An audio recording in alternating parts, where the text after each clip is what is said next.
Namaste, my friends. There are many classical texts of yoga that present the details into the application of yoga practices for different circumstances. The most important one, of course, is Patanjali's Yoga Sutra, the first and the most important text of yoga.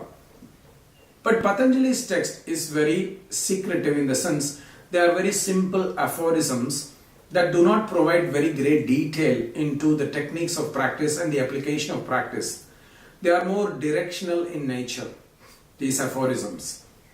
So in order to understand the more in-depth meanings of these teachings of Patanjali, other great masters came who expounded these practices and techniques so that common people could understand.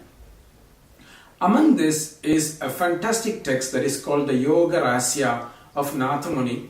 This is literally translated as the secrets of yoga. Nathamuni was a sage who lived in the 8th and 9th centuries and is considered the pioneer of Sri Vaishnava tradition and bringing about the bridge between the Vedanta tradition and yoga tradition, especially from the point of view of the Visishtadvaita Vedanta philosophy. He composed this text called the Yoga Rahasya, which is very important text because it not only details the practices and how they should be applied, but also it presents the concept of Viniyoga already in the 8th century.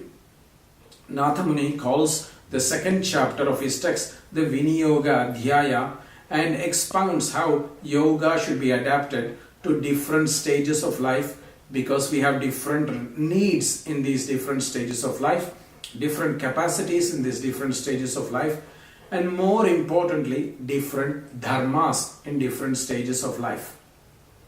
So this is one of the highlighting features of this text, the Yoga Rahasya of Nathamuni.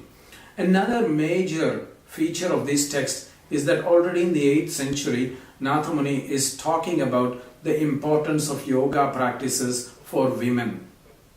At a time where women were excluded from many spiritual practices, Nathamuni was a pioneer and said actually that women have a special right for yoga practices even more than men, because they are the ones who are ensuring the continuity of the lineage.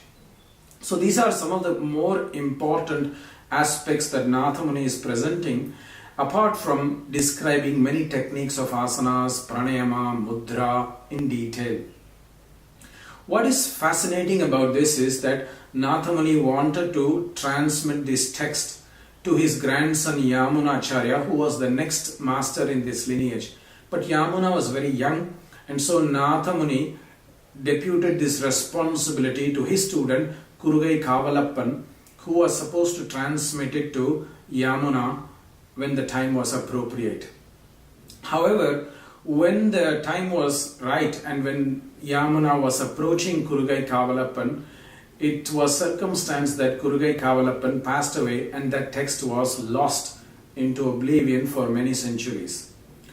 Acharya T Krishnamacharya revived this text in mysterious circumstances in the early 1900s, and thanks to him we have this auspicious and amazing text today at our disposal, and I think we can greatly benefit from diving into the teachings of Nathamuni and therefore understanding the real secrets of yoga.